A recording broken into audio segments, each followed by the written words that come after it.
Monsieur Antoine, certains de vos collègues disent que c'est le foutoir au cabinet Antoine. Vous avez du mal à prendre vos marques? Absolument pas, je ne sais pas d'où vient votre information. Donc au contraire, j'ai le sentiment que nous sommes bien à l'avance par rapport à d'autres. J'ai l'habitude d'un rythme très soutenu et j'ai même le sentiment qu'on a intérêt de rentrer au plus vite dans les sujets, compte tenu notamment de l'urgence budgétaire, sociale et économique que nous traversons aujourd'hui. Vous êtes toujours fâché avec les initiateurs du site Dr André Mister Antoine, maintenant que vous avez quitté les compétences? Je ne l'oublie pas. Vous ne l'oubliez pas? Non. Donc vous êtes toujours fâché? La calomnie ne peut jamais remplacer le débat politique, surtout lorsqu'on en veut rester anonyme. Il faut un petit peu de courage dans la contradiction. Vous avez traité d'autiste, Madame Fischer-Boel. Vous avez quelque chose contre les autistes? Non, pas du tout. Au contraire. Je plains considérablement celles et ceux qui en souffrent et leur entourage. Mais dans le cas de Mme Fischer-Boel, c'est un choix politique. C'est de se murer par rapport à une réalité que connaissent aujourd'hui nos agriculteurs. Et c'est aussi le reflet d'une Europe à deux vitesses.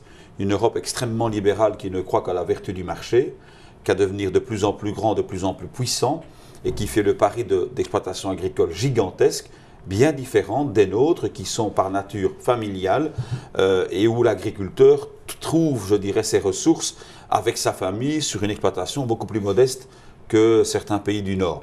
Vous avez des avis sur l'agriculture, vous êtes intervenu sur l'affaire Witzel, mais là vous êtes ministre des Sports, je le reconnais. Vous êtes hyper médiatique là. Ah, le football, oui, j'aurais voulu, comme vous, j'imagine, être une grande vedette. Mais malheureusement, aucun club ne s'est présenté à moi pour reconnaître les talents qui sont les miens. Et dans ma famille, je tiens à rassurer tout le monde, il y a autant de supporters du Standard qu'il y en a d'Anderlecht. Et en ce qui concerne M. Witzel, moi je trouve que c'est un des meilleurs jeunes que nous avons. Et en cela, il devra porter les couleurs de notre équipe nationale à de nombreuses reprises dans l'avenir, mais il y a aussi une valeur, je dirais, de non-violence. Et en cela, je voudrais vraiment saluer l'action de Marc Wilmots et d'Enzo Schifo. Pour moi, le football reste un sport et plus que jamais, le fair play doit rester de mise. Vous avez dit que vous vouliez quitter la logique du sorcier qui sait tout seul. Oui. C'est Michel Dardenne, ça? Chacun reconnaîtra le portrait qui est dressé. C'est pas bien critiquer son prédécesseur. Non, mais Michel Dardenne est un excellent ministre du budget, mais il a eu l'avantage par rapport à notre situation de gérer la croissance. Donc aujourd'hui, les perspectives qui s'offrent à nous ne doivent pas nous dispenser de faire des efforts, certainement pas.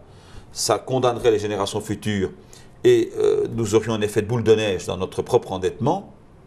Mais de surcroît, et ça j'y tiens particulièrement, ça fragiliserait l'État belge. Cette Wallonie, de l'initiative de la réussite, une Wallonie volontaire. Moi, je refuse le fatalisme communautaire ou le fatalisme du chômage. Votre successeur au transport, M. Henry, est contre le service minimum dans les techs. Vous en étiez partisan. Vous regrettez de ne pas avoir pu le mettre en place? Non, j'ai toujours été partisan du service maximum. Et je souhaite à Philippe Henry de faire aussi bien et même davantage que je n'ai pu le faire.